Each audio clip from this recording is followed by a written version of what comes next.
Get out. దండాలమ్మా, దండాలయ్యా.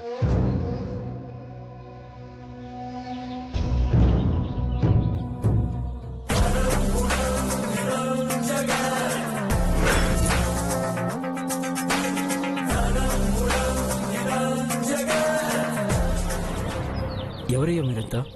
ఎందుకు వచ్చారు? మేము ఈ ఊరు వాళ్ళమయ్యా, మీతో పనుండి వచ్చాం. మాతో మీకేంటి పని? చందాల కోసం వచ్చారేమో జేజీ. మేమిక్కడ దాన ధర్మాలు చేయడానికి రాలేదమ్మా. మరే మేము ఇప్పటికే చాలా చేశాం, ఇంకా అంటే మా వల్ల కాదు. మేము అందుకు రాలేదయ్యా, ఒక ముఖ్యమైన పనుండి వచ్చాం. ఏంటా ముఖ్యమైన పని? ఈ ఏడు వర్షాలు సరిగా కురవలేదయ్యా. అందుకు మేమేం చేస్తాం? వర్ణయాగం చేస్తే వర్షాలు కురుస్తాయని చలమే శాస్త్రి చెప్పారమ్మా.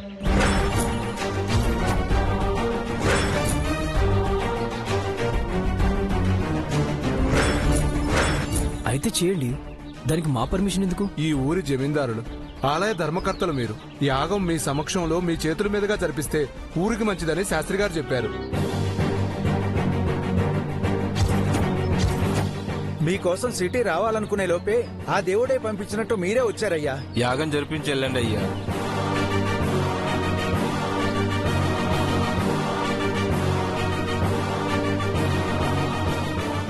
ఆ వర్షాలు కురిపించి దుక్కి దున్ని నాట్లు వేసి ఎరువులు చల్లి కోతలు కోసి కుప్పలు ఊడ్చి బస్తాలు ఎత్తి వెళ్తాం. బావుంటుంది. ఇంకా నయం, బస్తా ఒడ్లు దంచి వంట చేసి భోజనం పెడితే ఇంకా బాగుంటుంది. వాళ్ళేదో అడిగారు, వీలైతే యాగం చేద్దాం, లేదంటే వెళ్ళిపోదాం. అంతేగాని అభిమానంతో వచ్చిన వాళ్ళని అవమానించడం ఎందుకు? ఏం చేద్దాం అమ్మమ్మ? ఋతుపవనాలు అనుకూలిస్తే వర్షాలు పడతాయి, కానీ యజ్ఞాలు యాగాలు చేస్తే పడతాయా జనార్దన్ గారు? వాళ్ళేవో గొంతెమ్మ కోరికలు కోరారని మన ప్రయాణం ఆపుకోవడం కరెక్ట్ కాదు. Time money waste. మీరే ఉంటారు బామ్మగారు.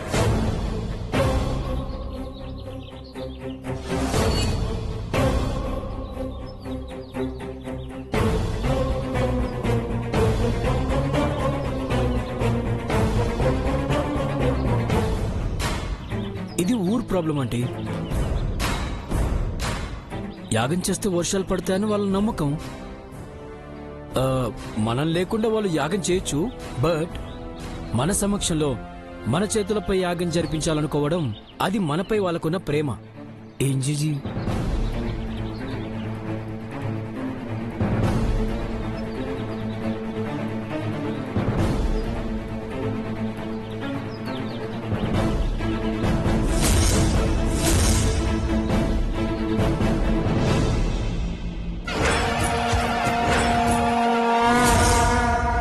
ఎలాగో వచ్చాం కాబట్టి ఊరు వాళ్ళ కోరిక మన్నించి యాగం చేసి వెళ్దాం జీజీ. వెళ్ళిపోదాం జై. యాగానికి కావలసిన డబ్బులు ఇచ్చేసేయ్.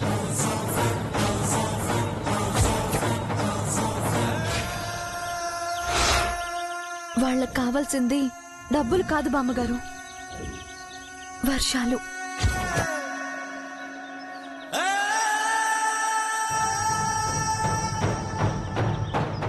వర్షాలు వరాలు ఇవ్వడానికి మనం ఏమైనా దేవతలమా బేబీ? మనం మనుషులమేమో.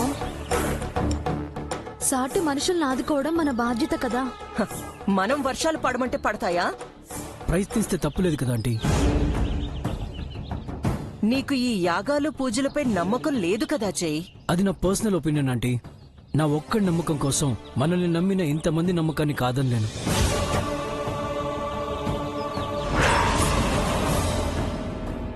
జేజీ, ఊరు కష్టాల్లో ఉంటే మనం కళ్ళు మూసుకొని వెళ్ళిపోవడం మంచిది కాదు. ఒక్క 2 రోజులు ఓపిక పట్టండి, యాగం చేసి వెళ్దాం ప్లీజ్ జేజీ.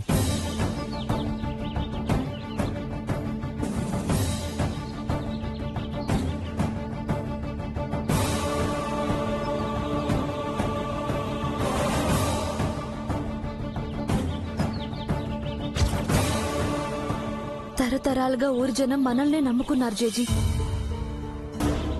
ఊరు బాగుంటే మనందరం బాగున్నట్టే కదా. ఊరికి మంచి జరిగితే మనకు మంచి జరుగుతుంది కదా.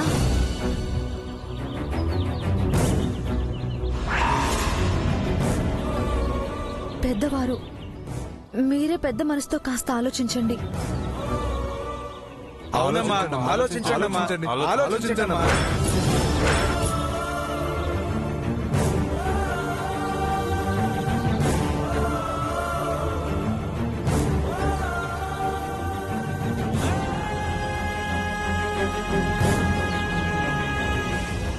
సరే, మీ ఇష్టం.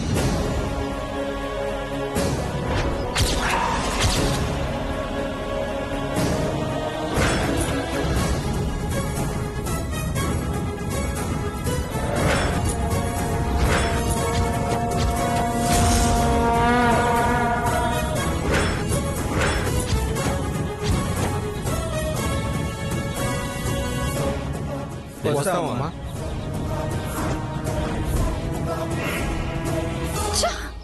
Shit shit shit. ఇప్పుడు ఏమైపోయిందని బేబీ? ఏమైందా?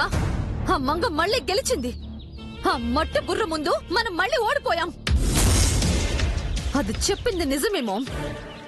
అది మట్టే కావచ్చు, మనం బంగారమే కావచ్చు, కానీ ఆ మట్టిలో ఏ విత్తనం వేసినా మొలకెత్తుతుంది. మన బంగారంలో ఏవి పండదు. అందుకే దానికి అన్ని ఐడియాలు వస్తున్నాయి. మనం ఏ ప్లాన్ వేసినా ఫెయిల్ అవుతున్నాం. అంటే వరుణయాగం వెనుక దాని హస్తం ఉందంటావు బేబీ? ఖచ్చితంగా ఉంది మోమ్. అందుకే అది అంత కాన్ఫిడెంట్ గా నీతో ఛాలెంజ్ చేసింది. చెప్పినట్టుగానే మనల్ని ఆపింది. కానీ ఇంత తక్కువ టైంలో ఊరి జనాల్ని ఎలా మేనేజ్ చేసుంటుంది? ఎంతైనా పల్లెటూర్ది కదా మోమ్. ఆ విలేజ్ ఇంటెలిజెన్స్ చూపించింది. వరుణయాగం పేరుతో చలమై వచ్చేంత వరకు మనల్ని ఆపి ఆ ముసలోడు రాగానే శాపం గురించి తెలుసుకుని మనకెవ్వరికి చెప్పకుండా చెక్కేస్తుంది. ఇదే జరుగుతుంది. పోనీ చలమయ్య వచ్చే వరకు అంతా ఇక్కడే ఉన్నారు అనుకుందాం. ఈ టైంని మనం వేస్ట్ చెయ్యం కదా. వాళ్ళిద్దరి ఫస్ట్ నైట్ కి ప్లాన్ చేద్దాం. అది కాస్త జరిగిపోతే ఆ తర్వాత ఆ మంగ దేని గురించి తెలుసుకున్నా మనకేం భయం ఉండదు. అలా అనుకున్నా ఇన్ని రోజులు జరగంది ఈ 2 రోజుల్లో ఎలా జరుగుతుంది మోమ్? ఆ ఇంటికి శాపం పుట్టింది ఇక్కడే. ఆ ఇంటి కోడళ్ళు చాలా మంది చచ్చింది ఇక్కడే. తాయెత్తు రూపంలో మంగ మెళ్ళో తాళి పడింది ఇక్కడే. So what mom? శాపం గురించి తెలుసుకోవాలని మంగ ఇక్కడికొచ్చిందని మనం అనుకుంటున్నాం. ఏమో శాపమే వాళ్ళని ఇక్కడికి రప్పించిందేమో.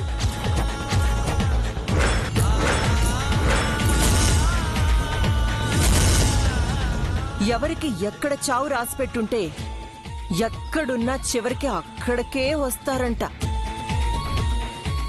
దాన్నే విధి అంటారు.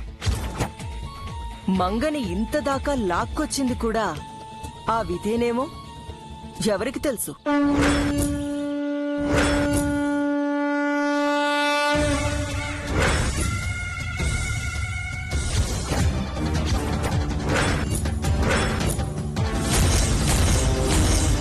కాలానికి కూడా కొన్ని లెక్కలుంటాయి బేబీ. మన క్షణాలు, నిమిషాలు, గంటలు, రోజులు, వారాలు, నెలలు, సంవత్సరాలతో కాలాన్ని కొలిస్తే కాలం మనల్ని జనన మరణాలతో కొలుస్తుంది. ఈ టైం అనేది ఒక బ్లాక్ హోల్ లాంటిది. అందులోకి మనం వెళ్లడం తప్ప తిరిగి రాలేం. మంగా లాంటి కాలచక్రంలో ఇరుక్కుంది. మన నుంచి తప్పించుకున్నా మృత్యువు నుంచి తప్పించుకోలేదు. ఇది ఫిలాసఫీ కాదు, మంగ ఫేట్. ఓకే మోమ్, నువ్వు చెప్పింది బిలీవ్ చేస్తాను. నువ్వన్నట్టే యాగం జరిగేలోపు వాళ్ళ తొలి రాత్రి మలి రాత్రి జరిగిపోవాలి. ఒకవేళ జరగకపోతే ప్లాన్ బి ఏంటి? చలమయ్య డెత్.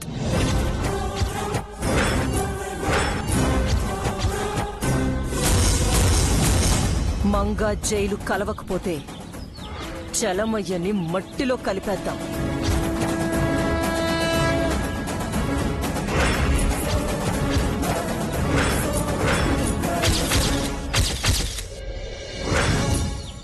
ఏంటమ్మా నువ్వు చెప్పేది?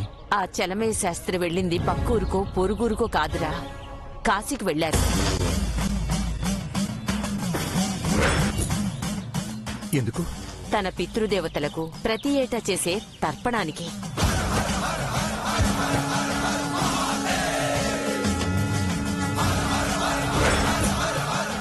ఆ పితృదేవతలు ఎవరో కాదు, మన వంశానికి శాపం పెట్టిన పంతులు గారు అతని భార్య.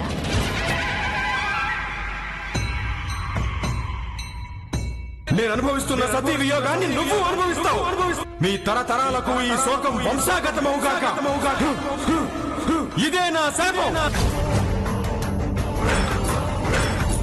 మన ఇంటి కోడళ్ల మరణాలు ఇంచుమించు ఇలాంటి సమయాల్లోనే జరిగాయి. వారి తర్పణానికి కాస్త అటు ఇటు వారంతా చనిపోయారు. నీ భార్య, నా కూతురు, నా వదిన, వాళ్ళ అత్త అందరూ ఈ ఊళ్ళోనే ఇలాంటి రోజుల్లోనే చనిపోయారు.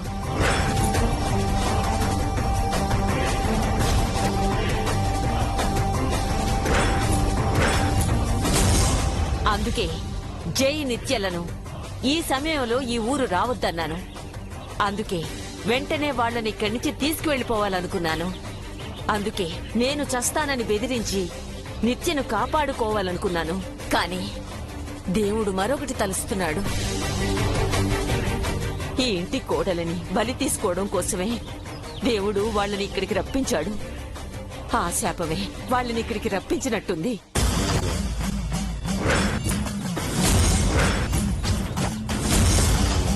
వరుణయాగం చేసి ఊరి నేలను తడపాలు, శాపానికి నిత్యను బలిచేసి మన కళ్లను కన్నీటితో తడుపుకోవాలు అర్థం కావటం లేదు జనార్దన్. ఏం చెయ్యాలో తెలియడం లేదు. భయంగా ఉందిరా. భయపడి మనం చేయగలిగింది ఏమీ లేదమ్మమ్మా. వరుణి యాగం జరిపిస్తానని అవతల జై మాటిచ్చాడు. యాగం చేయకుండా వెళితే ఊరి జనం దృష్టిలో మనం చెడవుతాం. అన్నిటికీ ఆ దేవుడే ఉన్నాడు. ధైర్యంగా ఉండు. దేవుడే మన పైన భారం మోపినప్పుడు మళ్ళీ ఆ భారాన్ని దేవుడికి ఎలా ఇస్తాంరా? ఇక నిత్యను ఆ దేవుడే కాపాడాలి.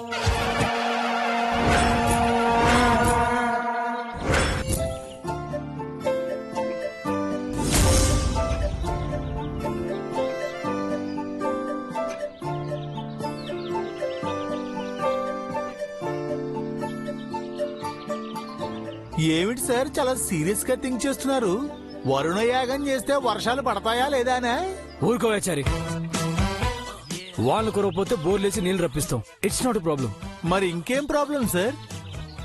హ్యాపీగా హనీమూన్ చేసుకుందామని నిత్య నేను ఊరొచ్చాం. మా వెనక ఫ్యామిలీ అంతా దిగిపోయారు, నీతో సహా. నిత్యతో మాట్లాడటమే కాదు, కనీసం చూడటం కూడా కష్టమైపోయింది. అటు చూస్తే అత్తయ్య, ఇటు చూస్తే మావయ్య, వెనక్కి చూస్తే పిన్ని, ముందు చూస్తే డాడీ. ఒకవైపు స్వరూప ఆంటీ, ఇంకోవైపు ఫాతిమా. అందరూ కలిసి నన్ను అష్టదిగ్బంధనం చేశారయ్యా. అది పెద్ద ప్రాబ్లం ఏం కాదు సార్. అయితే నిత్య నెల కలవలో ఒక ఐడియా చెప్పొచ్చు కదా. మళ్ళీ నాకే పెట్టారు. మరి నువ్వెందుకు వచ్చావు ఇక్కడికి? అయితే ఒక పని చేయండి సార్. పూర్వకాలంలో రాజులకు ఇలాంటి సమస్య వస్తే తమ రాణులకు పావురాల ద్వారా సందేశం పంపించేవారు. మీరు కూడా అలా ప్లాన్ చేయండి సార్. ఇప్పుడు పావులు పావురాలతో సందేశం నేను అలా పంపించాలి? నిత్యం కలిసి దారి చెప్పంటే నిన్నేమో ద్వాపర యుగానికి పంపించావు, ఇవాళ రాజుల కాలానికి వెళ్ళావు. నువ్వు చారివో చాదస్తానో అస్సలు అర్థం కాదు. సరే నా తంట లేదు, నేను పడతాను కానీ నువ్వు వెళ్ళి పని చూసుకో. Sorry sir. చారి చెప్పిన ప్లాన్ ఓల్డ్ అయినా వర్కౌట్ అయ్యాలనే ఉంది. మరి పవర్తో కాకుండా పేపర్తో సందేశం పంపిద్దాం. ఎస్.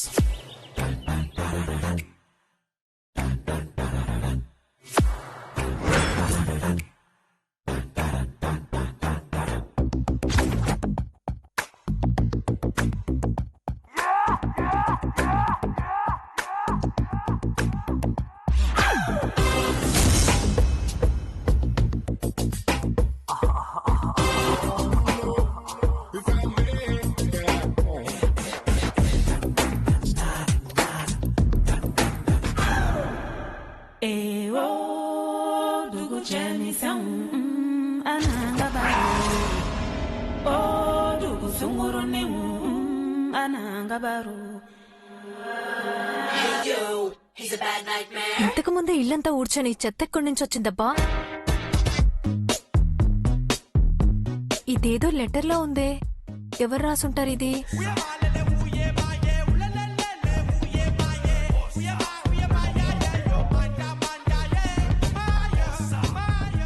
అది నేనే, అది నేనే, అది నేనే మీనాక్షి. దొంగ సచ్చినోడా, నీ పెళ్ళం పేరు పెట్టుకున్నందుకు నన్ను సతాయిస్తున్నావా?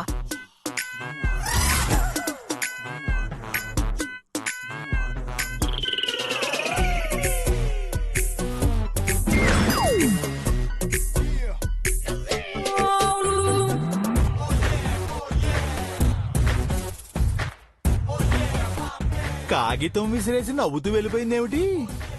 ఏముంది ఇందులో?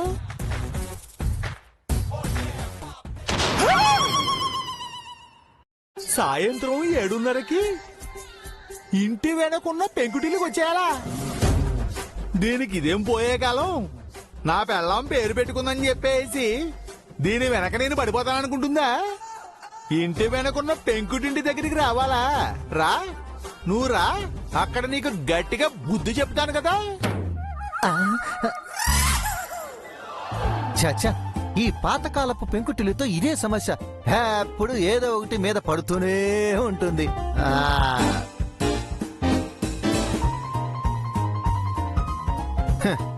పేపరా? ఇంకా నయం, పెంకు పడలేదు. పెంకు పడితే టెంకు పగిలుండేది.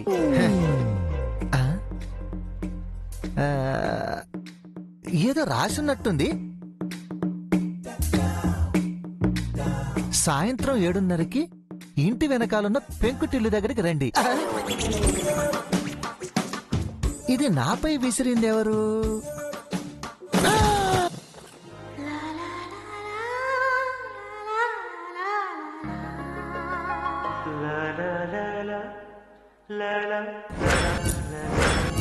అమితాబ్ బచ్చన్ తో కలిసి అనుష్క శర్మ నటించినట్టు ఏదైనా నా గ్లామర్ తగ్గలేదనుకుంటా. వచ్చిన ఆపని వదులుకోవటం ఎందుకు? రాసిన టైంకి వెళ్ళి పౌడర్ రాసుకొస్తే పోలా?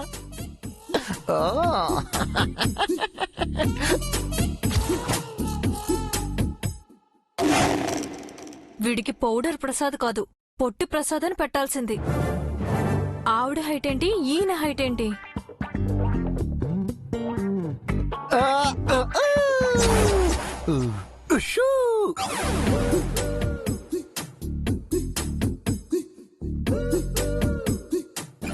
ఏంటిది?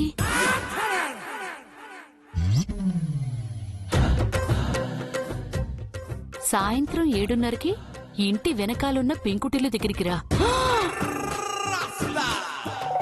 ఎవడ్రో ఇది రాసింది?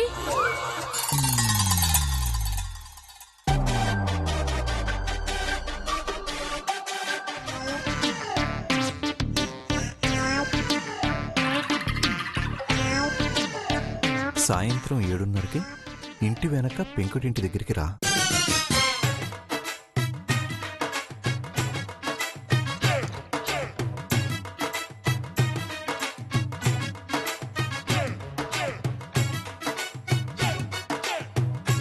ఓకే.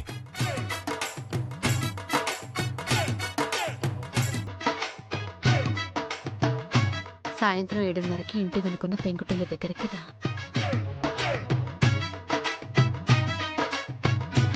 ఓకే.